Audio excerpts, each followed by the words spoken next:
Back in the late 1970s, a wave of bombings swept across the United States, from New York all the way down to Miami.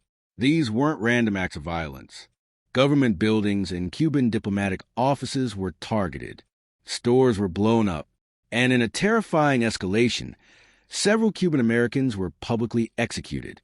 Out of this chaos, a shadowy group emerged, stepping forward to claim responsibility. They called themselves Omega 7. At that time, the FBI was already keeping tabs on various anti-Castro extremists operating inside the U.S., but Omega 7 quickly proved to be far more ruthless and organized than anyone they'd seen before. Jim Carlstrom, who used to head the FBI's New York office, remembers that period vividly. Investigators were chasing down a string of disturbing phone threats.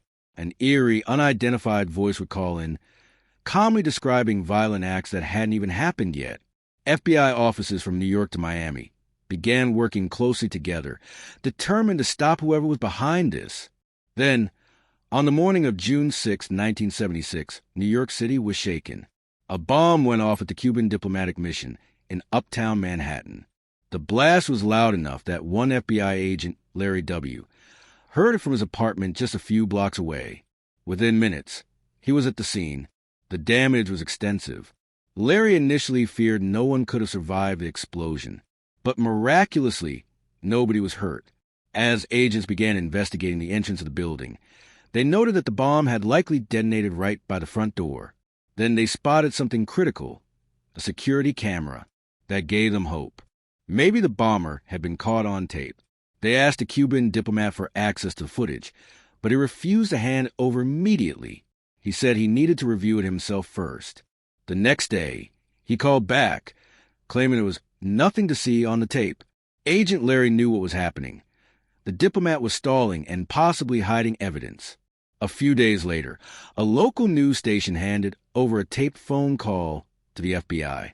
The same mysterious voice took credit for the bombing, again claiming to represent Omega 7, a group no one at the FBI had even heard of before.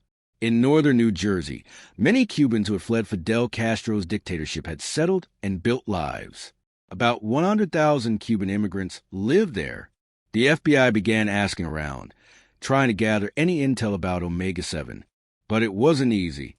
Many in the community saw Omega 7 members not as criminals, but as heroes standing up to the regime that forced them to flee. That silence made investigations incredibly difficult. Over the next 2 years, Omega 7 struck again.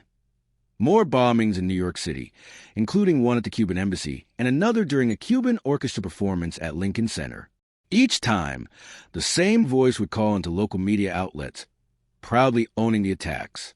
Despite the group's growing notoriety, the FBI had no solid leads, no witnesses, no hard evidence, no suspects. Just that same haunting voice on the phone, calm, composed, and disturbingly detailed in describing the crimes. Agents played the recordings to dozens of suspected anti-Castro operatives, hoping someone might recognize the caller. But no one could. Some thought the voice sounded vaguely familiar, but no one could say for sure. Even individuals with deep roots in the Cuban-American activist scene drew a blank. Meanwhile, the attacks continued. In March 1979, another bomb exploded, this time in the office of a Cuban-American businessman in New Jersey, a man who helped Cuban refugees reunite with family members in the U.S. There were no witnesses, no evidence left behind, and no one claiming responsibility at first. But investigators believe it was Omega 7 again, this time sending a warning, not aiming to kill. The bombing of the activist's office in New Jersey seemed to be more of a warning than an assassination attempt. If Omega 7 had truly intended to kill him, they likely would have used a car bomb. It would have been simpler and more lethal. But then, just a few months later, roughly 3 years after their first attack, another explosion rocked the Cuban mission to the United Nations. As expected, the same anonymous voice called again, claiming responsibility for the blast. But what came next showed a disturbing shift in the group's tactics. One day, Cuban-American activist Eion was leaving his house in New Jersey with his 12-year-old son. As they walked outside, 2 masked gunmen ambushed them and shot Green in cold blood. He had been known for trying to open a dialogue with the Castro regime, especially regarding the release of political prisoners. EMTs rushed to the scene, but the wounds were too severe. Green had lost too much blood. He died shortly after. The most heartbreaking part? His son witnessed the entire thing. FBI Special Agent Tom Mann was assigned to interview the traumatized child. The boy was in complete shock. He had just watched his father gunned down in front of him. Even in the violent world of terrorism, Agent Mann reflected, there were unwritten rules. And one of them was, you don't kill someone in front of their own child. The cold-hearted nature of the attack made one thing crystal clear. These men had no boundaries. Investigators combed the area. Union City police recovered several shell casings, believed to be from the murder weapon. They questioned neighbors, hoping someone saw the direction the killers fled. One witness was able to recall the getaway car. It was brown, she was sure of that. Back at the FBI office, Special Agent Mayonnaise listened closely to another recording from the mysterious caller. Once again, the voice took credit, this time for the murder of Eion Green. This changed everything. The earlier bombings were horrifying, yes, but now they had crossed a line into outright executions. An outspoken community figure had been gunned down in front of his home. But tracking down the killers wasn't easy. The best lead the FBI had was a vague vehicle description. They began running down every brown car that model registered in Union City, Hudson County, and Elizabeth. But keep in mind, this was 1979. There were no digital databases. Everything had to be done manually. During the autopsy, several bullets were removed from Green's body. Those projectiles could be crucial in identifying the firearm used. But it would take time. In December the same year, another bomb exploded at the Cuban UN mission. This time, the Soviet mission next door, an ally of Cuba, was also hit. A New York Police Department officer was seriously injured in the blast. As usual, Omega 7 claimed responsibility. Just weeks later, in January 1980, a bomb detonated in a small cigar factory in Miami. It was already the third bombing that year in the city. The FBI started noticing a clear pattern. Special Agent George Kaczynski, a bomb expert with the Miami Division, described the damage as significant. The building was heavily damaged, and thousands of handmade cigars were destroyed. Once again, Omega 7 called in to take credit, this time to a news station in New York. Agent Tom Walzer, part of the investigation team, was convinced that the attack wasn't random. The factory owner had publicly supported closer youth as Cuba relations. This made him a target. Omega 7 wasn't just aiming to scare the broader Cuban-American population. They had a strategy. Go after individuals and businesses who dared to support dialogue with Castro's government. And they wanted Cuba to get the message too. In Miami's Little Havana, a tight-knit Cuban neighborhood, the FBI and local police stepped up their presence. They tapped into trusted informants, people embedded in the community, who were willing to cooperate discreetly. Informants became an essential part of the investigation. Almost every agency involved had their own list of contacts. Even with these relationships in place, the FBI remained stuck. They began analyzing the phone call recordings from both Miami and New York. The tone, cadence, and details all pointed to one conclusion. It was the same man making calls in both cities. Agents played the recordings to residents in Little Havana, hoping someone might recognize the voice. But nobody admitted to knowing it. Silence reigned again. Then, on March 25, 1980, the FBI got a lead. They began inspecting the limousine used by a Cuban UN representative. Clues pointed to another attempted bombing. The limo's driver had been en route to the diplomatic office when he accidentally rear-ended another vehicle. Upon checking the damage, he noticed a suspicious shoebox taped up with gray duct tape. He grew suspicious. After all, the mission had already been targeted multiple times. When the limo driver noticed that suspicious shoebox wrapped in gray duct tape beneath his car, his instincts kicked in. He knew the building had been targeted before. Without wasting a second, he carefully placed the box in a nearby trash bin and alerted the authorities. But by the time the bomb squad arrived, it was too late. The trash had already been collected. Somewhere out there, a garbage truck was cruising through New York with a live bomb on board. The FBI quickly tracked down the truck and stopped it. Special agents interviewed the driver. At first, he claimed he didn't recall seeing any box, but when told it might have been a bomb, he admitted he'd noticed something strange and brought it into the cab, thinking it was part of a radio setup. That box, it turned out, held enough explosives to level an entire building. FBI forensic teams searched it for fingerprints, hair, fibers, anything that could lead to a suspect, but they came up empty. Later that year, on September 11th, 1980, tragedy struck again. An attaché working at the Cuban UN mission in Queens, New York, was gunned down. As far as anyone knew, this was the first time a foreign diplomat had been assassinated on American soil. The stakes were suddenly much higher. A specialized joint task force between the FBI and NYPD was created specifically to investigate the murder. It was a major moment in the evolution of domestic counterterrorism in the U.S. That fall, a break finally came. A former radical anti-Castro fighter reached out to FBI Special Agent Larry. He didn't know the Omega-7 members personally, but he had heard talk, rumors of a power struggle within the group. Larry and his team realized they might be able to use this internal friction to their advantage. If they could find out who was on which side, maybe they could turn one faction against the other. Just months later, another bomb exploded outside the Cuban consulate in Montreal, Canada. The New York FBI office believed it was Omega-7 again. Not long after, U.S. border officials reported a suspicious incident at the Canadian border. A car sped through a checkpoint without stopping, moving too fast for officers to capture its license plate. However, they did get a good look at the make and model. Soon, New York police spotted a vehicle matching that exact description. Inside were two men. They denied crossing the border from Canada. And since there was no hard evidence, officers had to let them go, but not before jotting down their names and license plate. One of the names raised red flags.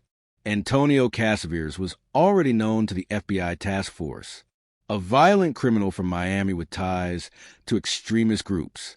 But the second man, he was a mystery. Agents traced the address from his driver's license and visited his apartment. Neighbors described him as quiet, polite, someone who kept to himself. Then came the turning point. Agents played the voice recording from Omega-7's previous claims to a local resident who knew the suspect. The reaction was immediate. That's him. That voice, the one behind so many attacks, belonged to Antonio Casaveras. To many in his neighborhood, Casaveras had seemed like just another regular guy. But now, people were stunned to hear he was the one who had taken credit for some of the most violent acts in recent memory. This was the break the FBI had needed. By tracing Casaveras' phone activity, they started to build a web. They saw who he was calling, and when there was a clear pattern, heavy call activity just before attacks, total silence on the day of, and resumed activity shortly after. From that data, agents identified 3 more possible Omega-7 members. They also began checking credit card transactions. One detail stood out. Several car rental charges made right before each bombing. Rental records turned out to be a gold mine. In one case, agents discovered that just before a bombing in Newark, a suspect had rented a vehicle in the area, potentially the same one used in the attack. One man stood out. On the exact day the Cuban attaché was assassinated, he received a parking ticket near the scene of the crime. His name? Eduardo Mazoras. On September 11, 1981, exactly 1 year after the attaché's murder, a bomb went off at the Mexican consulate in Miami. Hours later, another blast rocked the Mexican consulate in Manhattan. The FBI believed both attacks were linked, even though the two cities are 2,000 kilometers apart. There was just enough time to fly from Florida to New York in between the bombings. Agent Mayonnaise began investigating car rentals at New York airports. It was slow, methodical work, interviewing witnesses, scanning through records. At one of the rental counters, a breakthrough, the employee recognized Mazoras' photo and said, "Yeah, he was just here," exchanged his rental for another one, claimed the brakes were bad. When asked where the return car was parked, the agent was directed to the lot. Mazoras was back on the radar. The lucky break came when an employee at the car rental agency glanced at the suspect's photo and immediately recognized him. Yeah, he said. He was just here. Eduardo Mazoras had just exchanged an older rental for a new one, claiming there was an issue with the brakes. When asked where the old car was, the employee pointed across the lot. The agent gave a sharp warning, "Don't touch anything," and confirmed that Mazoras had indeed rented a new vehicle. That was it. They had a potential suspect, a vehicle possibly tied to the attacks, and a clear link between bombings in both New York and Florida. Knowing time was critical, the agent called in backup. The FBI needed to act fast before Omega 7 could strike again. Sure enough, within just a few hours, 2 bombs exploded, one at the Mexican consulate in Miami and another at the same institution in New York. Investigators were convinced Omega 7 was using rental cars to deliver their bombs. Eduardo Mazoras had returned one of those rentals to Newark Airport just hours before the New York explosion. Special Agent Tom Manape sent for a team with bomb-sniffing dogs.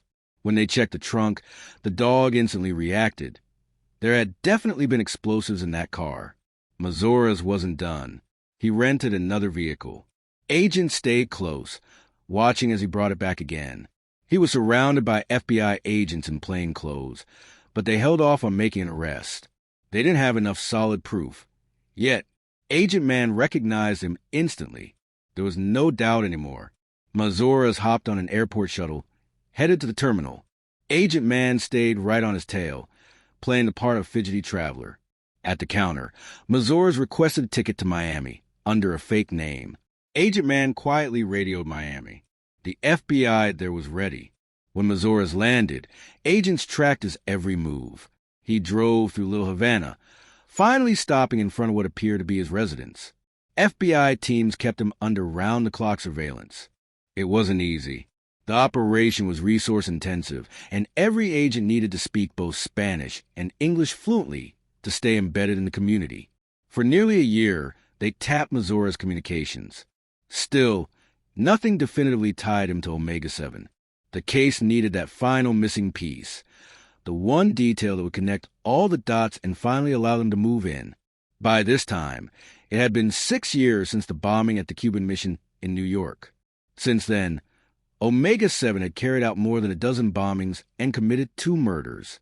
The FBI was determined to bring them down. On September 2nd, 1982, the U.S. District Court in New York subpoenaed every known member of Omega 7. The government wanted to hear their testimonies before the statute of limitations expired. But the FBI had another strategy in play.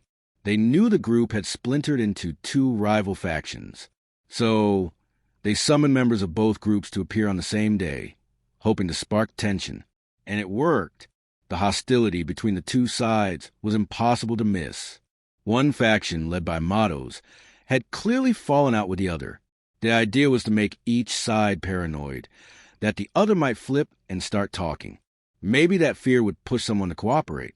The suspects knew the FBI had them pegged. They could feel the pressure building. Everyone showed up. The message was loud and clear. The noose is tightening, gentlemen. All of the suspects invoked their right to remain silent, except Eduardo Mazoras. He denied everything, but something about his demeanor suggested he had more to say. Just 2 weeks after the hearing, Agent W received a message from Mazoras at his office. He called him back immediately. Mazoras said he had something to discuss, something important. He mentioned he'd be in town in a few days and suggested they meet then. Agent W agreed. A few days later, Mazoras showed up at a hotel in New York, where Agent W and a police colleague were waiting. Mazoras looked polished, confident. He could have passed for a successful businessman. Calm and composed, he treated the meeting as though it were a casual conversation over coffee. He said he was acting on behalf of Omega 7's leader, a man named Omar. Omar, according to Mazoras, was fully aware that the FBI had both him and his crew under surveillance, not just in New York, but in Miami as well. Now Mazoras was offering a deal.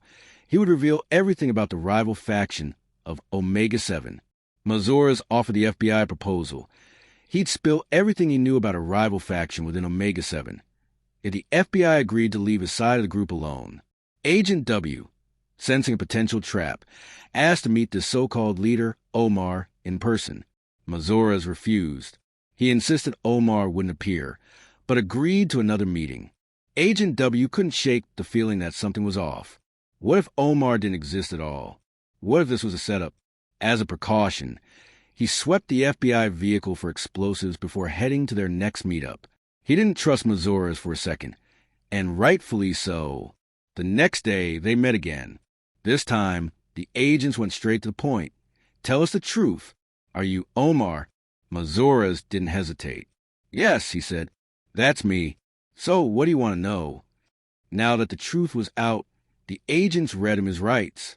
But Mazoras declined a lawyer. He was ready to talk. He began confessing the details about the splinter group of Omega-7, naming names, listing bombings, even though he occasionally mixed up the dates and specifics, understandable given the sheer number of attacks.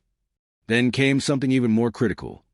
He told them that a quarter-ton of explosives was hidden somewhere in Miami, intended for future attacks. He offered to take the FBI there, but he wanted something in return. Mazoras hoped to eliminate his rivals and negotiate a deal to walk away from terrorism unscathed. But there was a catch.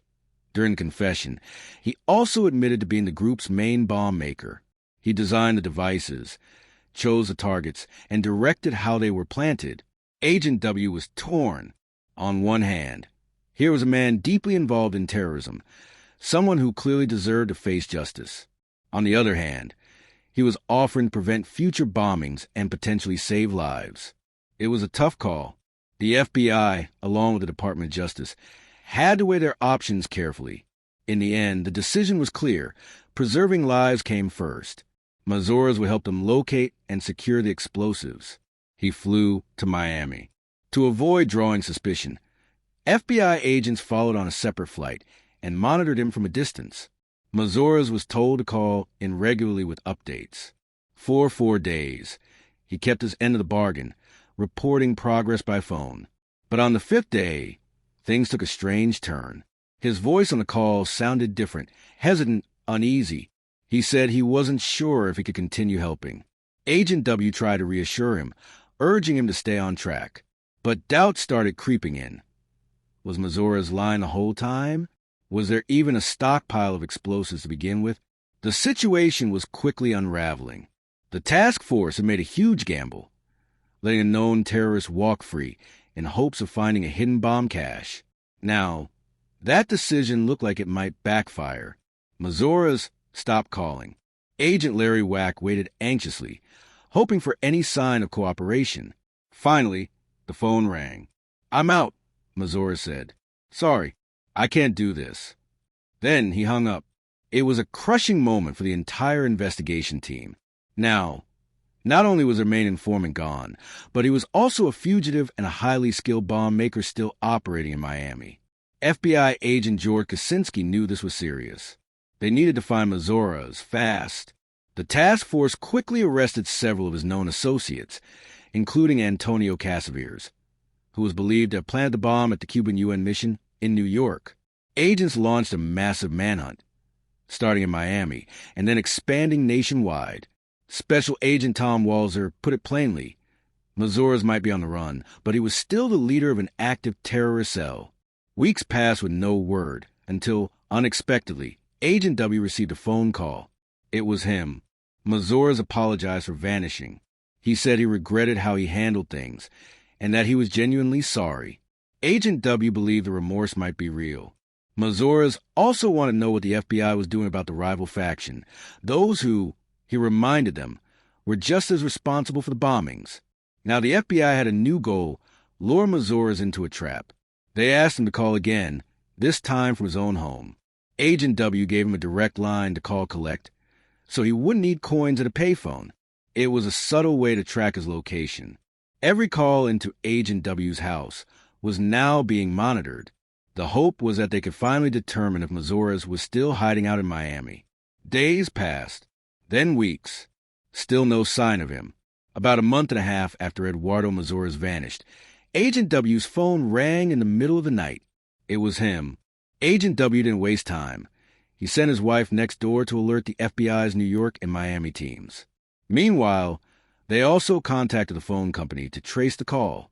The call had come from a payphone in Little Havana, a neighborhood in Miami. Agents raced the location, but they were a few minutes too late. Mazoras was already gone. Over the next 8 months, he would call a dozen more times. Each time, he managed to slip away just before agents arrived. On one occasion, they arrived to find the phone receiver still dangling from the booth. Despite these close calls, the FBI kept going. They plotted each payphone Mazoras used on a map, and a pattern emerged. He was always calling from within the same area in Little Havana. Agents concluded he must be living or working nearby. This time, they decided not to release his photo publicly. They didn't want to risk spooking him into fleeing the city or the country. They spoke to every trusted informant they had. Still, no one had seen Mazoras. It was as if he had disappeared underground. Then, on January 12, 1983, bombs exploded at 2 Cuban-owned stores in Miami. A third bomb failed to detonate, but the message was clear. Omega 7 was still active. Mazoras, going by his alias, Omar, called Agent W again and admitted to the bombings. He said, "I had to remind you and my enemies that I'm still around." Agent W was disturbed. He could tell Mazoras wasn't just continuing the violence. He was enjoying it. There was no time to waste. The FBI needed to catch him before anyone else got hurt. After years of dodging capture, Mazoras was still operating freely in Miami. But on July 20th, 1983, agents finally got another chance. Another call came in, again to Agent W's home. His wife picked it up and immediately notified the FBI. They quickly traced the location, a phone booth in Little Havana. Agents sped to the scene, but once again, Mazoras was gone. However, one agent noticed a man matching his description enter a nearby house. Special Agent Tom Walzer recalled, "We were excited but cautious. We had a good feeling this time." The house was watched all night. By morning, agents knocked on the landlady's door and showed her a photo. She confirmed it. Mazoras lived there. She agreed to help. She went to his door and, in Spanish, asked him to come out. When he opened the door, Mazoras found himself face-to-face with armed FBI agents. He was stunned, but it was over. Inside the home, investigators found everything they needed to confirm his guilt: weapons, silencers, Omega 7 paraphernalia, bulletproof vests, bomb parts and detonation devices, paramilitary equipment. It was clear he had been planning more attacks. Thankfully, they stopped him just in time. Eduardo Mazoras was tried and sentenced in the United States to life in prison for his role in bombings, acts of terrorism, conspiracy, and the murder of a Cuban diplomat. Several other Omega 7 members were also convicted and received 10-year sentences for their roles in the same crimes. The FBI had sent a powerful message. Even if you flee, even if you hide, justice will find you. As one agent put it, "You may hate communism all you want, but in the United States, we still follow the law." The conclusion of the Omega 7 case in 1983 marked the end of anti-Castro terrorism in America and brought a dark chapter in U.S. history to a close.